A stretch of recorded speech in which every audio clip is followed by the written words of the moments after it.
Screen पे एक video देख रहे हैं। अजीत डोभाल का ये वीडियो है जिसमें ये कह रहे हैं हमारी एक बड़ी विकसित सभ्यता थी, हमने किसी के मंदिर नहीं तोड़े, हमने कहीं जाकर लूटा नहीं, हमने किसी बाहर के लोगों के ऊपर आक्रमण नहीं किया, जबकि सारी दुनिया बहुत पिछड़ी थी। परंतु क्योंकि हम अपनी सुरक्षा और हम अपने आप को समझ नहीं पाए कि हम को क्या खतरे हैं, हम उनके प्रति उदासीन रहे, तो हमें इतिहास ने एक सबक सिखाया कि हमने कभी किसी का नुकसान नहीं पहुंचाया, किसी के मंदिर नहीं तोड़े, लेकिन हमने अपनी सिक्योरिटी पर ध्यान नहीं दिया। और ये बहुत ही बड़ा सच है और ये गलती इजराइल नहीं करना चाहता है। जानेंगे आखिरकार इजराइल ने ऐसा क्या कहा है पाकिस्तान को लेकर। वहीं पाकिस्तान के रक्षा मंत्री क्या उठवाना चाहते हैं नेतन्याहू को। बिल्ली को दूध की रखवाली करने दे दिया जाए तो क्या दूध बचेगा? अब ऐसा क्यों कहा जा रहा है? अचानक से पाकिस्तानी रक्षा मंत्री इजराइल के पीएम नेतन्याहू को उठवाने की बात कर रहे हैं। आपके मन में सवाल आएगा कि अच्छा, पाकिस्तान तो अपनी सेना तैनात करने वाला है ना गाजा में। उसको लेकर इजराइल ने एक बड़ा ही करारा जवाब दिया है। जियोपॉलिटिक्स में बहुत कुछ चल रहा है। वर्ल्ड मिरर के इस एपिसोड में जानने को मिलेगा बहुत कुछ। आइए जानते हैं इन खबरों को विस्तार से। स्क्रीन पे एक आर्टिकल देख रहे हैं। दरअसल हो क्या रहा है, यहाँ डोनाल्ड ट्रंप अपनी दुनिया सजा रहे हैं और उधर मिडिल ईस्ट में एक अपनी दुनिया सज रही है। अभी नाटो के अंदर उथल पुथल मच चुका है। डोनाल्ड ट्रंप ने जिस तरीके से बयान दिया है, इसके बाद एक चीज तो समझ में आ गया, नाटो अब समाप्ति की तरफ है। और तुर्की को अब ऐसा लगने लगा है मुसीबत के वक्त न नाटो मिलेगा न ऑटो मिलेगा, इसलिए अपना गठबंधन करना शुरू कर दो। और तुर्की कहाँ घुस रहा है? ये घुस रहा है सऊदी अरब और पाकिस्तान के बीच में जो रक्षा समझौता हुआ है उसके अंदर। और इस पैक्ट में क्या है? इस पैक्ट में है कि अगर सऊदी अरब पर हमला होता है तो वो पाकिस्तान पे हमला माना जाएगा, पाकिस्तान पे हमला होता है तो वो सऊदी अरब पे माना जाएगा। यहाँ 3 देशों का एक पैक्ट बन रहा है। तुर्की इसमें घुसना चाह रहा है। कहा जा रहा है कि काफी एडवांस स्टेज में बातचीत चली गई है और जल्दी ही समझौता हो सकता है। यानी नाटो के आर्टिकल 5 की तरह तुर्की, सऊदी अरब, पाकिस्तान एक साथ आ रहे हैं। तुर्की ये एक जवाब भी है जो दे रहा है इजराइल को, किस तरीके से इजराइल ने साइप्रस, ग्रीस के साथ मिलकर एक गठबंधन कर लिया, तो तुर्की ने सऊदी अरब और पाकिस्तान के साथ मिलकर गठबंधन कर लिया। हालांकि यहाँ अगर ये तीनों एक साथ आ रहे हैं तो इन तीनों के एक साथ आने के बाद खेल थोड़ा बदलेगा। तुर्की के पास इस वक्त कई एडवांस हथियार हैं, लेकिन इजराइल की तुलना में उतने भी एडवांस नहीं है। पर सऊदी अरब के पास पैसा है ठीक ठाक, आर्थिक रूप से सऊदी अरब शक्तिशाली है। वहीं तीसरी तरफ पाकिस्तान की बात करें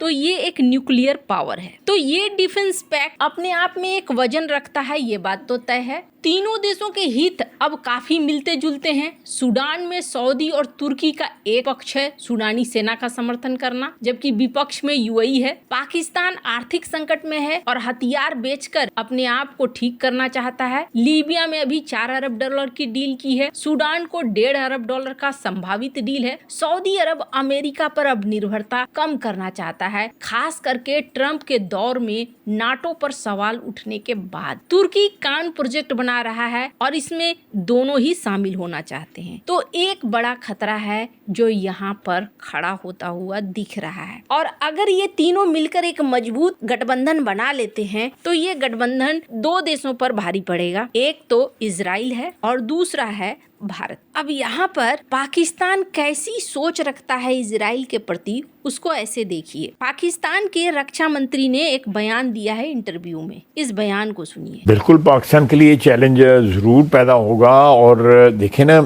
जो मैं पंजाबी का एक लफ्ज़ है लेकिन इस्तेमाल नहीं मैं कर सकता, कि इसने तो बेवकूफ़ बनाया हुआ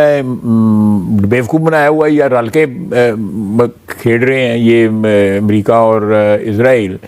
वो 2012 में कहता था कि जी परसों चरसों जो है 4 दिनों बाद या 5 दिनों बाद एटम बम चलाने लगा है ईरान। फिर 2018 में बाकायदा चार्ट देख के चार्टों के जरिए वो बता रहा था, बिल्कुल प्रेजेंटेशन दी थी, यानी यूनाइटेड नेशंस में। आप सोच सकते हैं कि इस लेवल के ऊपर झूठ बोला जा सकता है? नहीं बोला जा सकता। वो सारा ड्रामा था।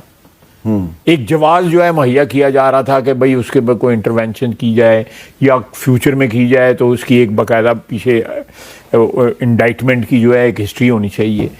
तो मैं समझता हूँ कि विद दिस एक्शन जो वेनेजुएला में हुआ है, इसने एक पंडोरास बॉक्स खोल दी है। अब ये सीधे सीधे कहते हैं कि इजराइल तो ऐसा है, नेतन्याहू ऐसे हैं कि उनको अगवा कर लेना चाहिए। काश अमेरिका उनको अगवा कर ले या तुर्की उनको अगवा कर ले। अगर वो अगवा कर लेते हैं तो हम लोग बहुत खुश होंगे, हम लोग दुआएं देंगे। अब आप इससे सोच सकते हैं कि नेतन्याहू के बारे में पाकिस्तान क्या सोचता है, इजराइल क्या सोचता है। अब इनके सेना को अगर गाजा में तैनात किया जाए तो फिर क्या होगा। स्क्रीन पर एक आर्टिकल देख। इस आर्टिकल में क्या कहा जा रहा है कि हाल ही में हमास के वरिष्ठ कमांडर नजी जहीर को पाकिस्तान के गुजरावाला में लश्कर तैयबा के कमांडर राशिद अली संधू से मुलाकात करते हुए देखा गया है। ये कहा जा रहा है, ऐसा लगता है जैसे पाकिस्तान ने एक कार्यक्रम आयोजित किया था जिसे लश्कर तैयबा की राजनीतिक शाखा मानी जाती है। नजी जहीर इस कार्यक्रम में मुख्य अतिथि के रूप में शामिल हुआ था और कहा जा रहा है कि ये मुलाकात पाकिस्तान में हमास और पाकिस्तान आधारित नेटवर्क्स के बीच में निकटता का एक बहुत बड़ा संकेत है। कहा जा रहा है अक्टूबर 2023 में भी ऐसा ही देखने को मिला था, फिर 29 अक्टूबर 2023 को देखने को मिला, फिर नवंबर 2023 को देखने को मिला, फिर जनवरी 2024 में और अप्रैल 2024 में, फरवरी 2025 में। यहाँ पर हमास के साथ ऐसा देखने को मिल रहा है कि पाकिस्तान का एक ठीक ठाक गठबंधन है। अब इसी बीच जो इजराइल के राजदूत हैं भारत में, उनसे सवाल किया गया कि अच्छा, पाकिस्तान की सेना आपके यहाँ जाना चाह रही है और गाजा में आपकी मदद करने के लिए तैयार होना चाह रही है, तो आप इसके बारे में क्या सोचते हैं। अब इसको लेकर भारत में जो राजदूत, इन्होंने कहा कि हम इस तरीके से तैयार नहीं हो सकते हैं, पाकिस्तान की सेना या पाकिस्तान के ऊपर हमें भरोसा नहीं है, और जब हमें भरोसा नहीं है तो फिर हम कंटिन्यू नहीं कर सकते हैं। हम अपने देश की सुरक्षा को किसी ऐसे के हाथ में हम नहीं दे सकते हैं जिस पर हमें यकीन न हो। इन्होंने कहा कि देखिए, हमारा इरादा है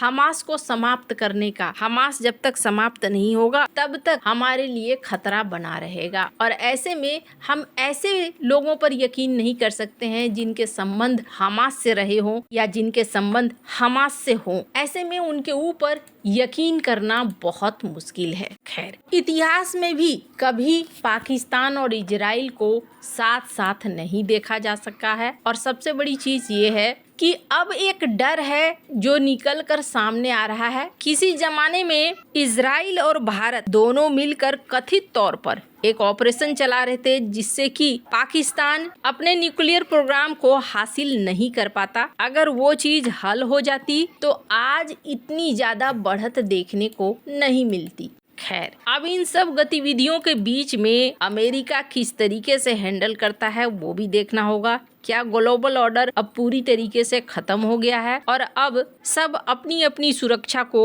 अपने अपने हिसाब से देखेंगे। आपको क्या लगता है, इन सब मामले में आपकी क्या राय है, कमेंट कर जरूर बताएं। जल्द मिलते हैं अगले वीडियो में नई खबर के साथ।